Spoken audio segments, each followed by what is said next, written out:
నమస్తే వీధిని స్వస్వామి లక్ష్యం సమాజిద్దాం. భారతదేశం అంటే వేదభూమి, కర్మభూమి అన్ని చూసినట్టు యాగభూమి కూడా మనం చెప్పుకుంటాం. సో యాగాలు ఎక్కడో ఒక చోట నిత్యం జరుగుతూనే ఉంటాయి. సో హైదరాబాద్లో ఉన్నటువంటి కర్మఘట్లోని మరి ఇందిరా నాగేంద్ర థియేటర్ ఎదురుగా ఉన్నటువంటి శ్రీ లక్ష్మీ కన్వెన్షన్ నందు 1896వ శ్రీ సర్వ సౌభాగ్య దేవిత్రయ గీత జ్ఞాన యజ్ఞము నిర్వహిస్తున్నవారు మరి శ్రీ మురుకుంట రాజేశ్వర శర్మ గారి ఆధ్వర్యంలో జరుగుతుంది. ఇక్కడ పురిశెట్టి శ్రీనివాస్ గారు కూడా ఈరోజు మరి వీత్రి న్యూస్ ఛానల్కి వచ్చి కాచన సత్యనారాయణ గారికి కూడా పాంప్లెట్ నిర్వహించారు. ఈ యొక్క కార్యక్రమం అంతా కూడా వీత్రి న్యూస్లో మనం చూడొచ్చు. ప్రస్తుతం మరి మురుకుంట రాజేశ్వర శర్మ గారు ఉన్న సందర్భంలో ఈ యొక్క యజ్ఞం గురించి తెలుసుకుందాం. చెప్పండి సార్. 18, 19, 20 అనగా బుధ, గురు, శుక్రవారం నందు కూడా చాలామంది తోటి కూడా మరి లక్ష్మీ కన్వెన్షన్ నిర్వహిస్తున్న సందర్భంలో ఎలా ముందుకెళ్తారు?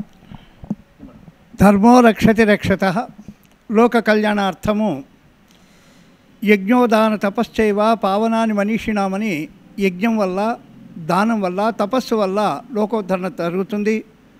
మహాత్ములు, స్వామీజీలు, పీఠాధిపతులు వీళ్ళందరూ కూడా ఎంతో కొంత ప్రవచనం ద్వారా, భజనల ద్వారా మరి ఆధ్యాత్మికతను నింపి ధర్మభూమిని వేదభూమిగా, యజ్ఞ భూమిగా నిర్వహించడానికి ప్రయత్నం చేస్తుంటారు.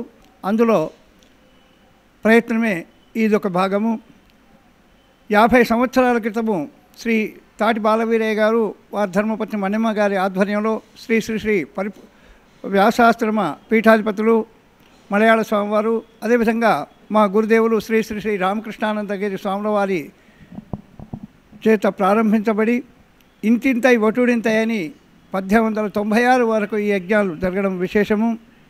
దీనికి అందరికి కూడా వివిధ మతాలు కానీ ఏ మతానికి వ్యతిరేకం కాదు. ఇది లోకా సమస్త సుఖినో భవంతు. సూర్యుడు అందరికీ ఒకడే, చంద్రుడు అందరికీ ఒకడే. కాబట్టి మరి ప్రజలందరూ కూడా సుఖశాంతి సౌభాగ్యాలతో ఉండాలనేటువంటి భావన చేత ఈ యజ్ఞాన్ని ప్రారంభం చేసినాము. తెలంగాణ ముస్లింలు కూడా ఈ యజ్ఞం చేయడం జరిగింది. క్రైస్తవులు కూడా ఈ యజ్ఞం చేయడం జరిగింది. ఈ యజ్ఞాన్ని చేసినటువంటి వాళ్లకు సత్ఫలితాన్ని లభించడము, వారి వారి కోరికలు నెరవేరడము.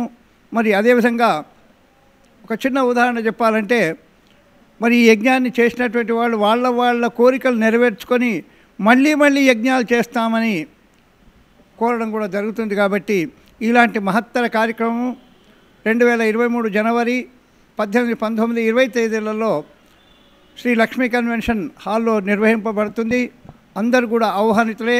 ముఖ్యంగా ఈ కార్యక్రమానికి సంపూర్ణమైనటువంటి సహకారాన్ని అందిస్తున్నటువంటి సూర్శెట్టి సింహయ్య గారు, వారి ధర్మపత్ని బాలమ్మ గారు, శ్రీనివాస్ గారు దంపతులు, అదేవిధంగా సురేష్, మరి అదేవిధంగా శశిధర్ దంపతులు, మరి సంపూర్ణ సహకారాన్ని అందిస్తున్నటువంటి ప్రతి ఒక్కరికి కూడా శుభాశీస్సులు తెలియజేస్తూ, మరి ముఖ్యంగా కేవలం డబ్బే కాకుండా ఆధ్యాత్మిక చింతన కలిగినటువంటి V3 ఛానల్ యాజమాన్యం వారైనటువంటి కాచం సత్యనారాయణ గుప్తా గారు మాకు సన్నిహితులు.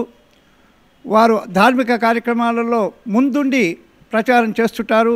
కాబట్టి అందరూ ఆహ్వానితులే. హరి ఓం తత్సత్. సో ఇదని మరి ఈ నెల 18, 19, 20లో జరుగుతున్నాడు బుధ, గురు, శుక్రవారం జరుగుతున్నటువంటి ఇందిరా నాగేంద్ర థియేటర్ నందు కర్మఘట్లో ఉన్నటువంటి శ్రీ లక్ష్మీ కన్వెన్షన్లో 1896వ శ్రీ సర్వ సౌభాగ్య దేవిత్రయ గీత యజ్ఞం నిర్వహిస్తున్న సందర్భంగా మరి ఈ యొక్క కార్యక్రమాన్ని అంతా వీతిని చూసాం. మరి మురుకుంట్ల శర్మ గారు, రాజేశ్వర శర్మ గారు చెప్పినటువంటి విషయం ఏంటంటే, ముస్లింలు, క్రిస్టియన్స్ అందరూ కూడా ఏ మతానికి వ్యతిరేకం కాదు. ఈ యాగం నిర్వహించడం వల్ల మరి సత్ఫలితాలు లభిస్తాయని కూడా తెలియజేశారు. చూస్తున్న వీతిని కెమెరామ్యాన్ నరేష్తో మిసురేజ్ దండు, లక్ష్యం సమాజహితం.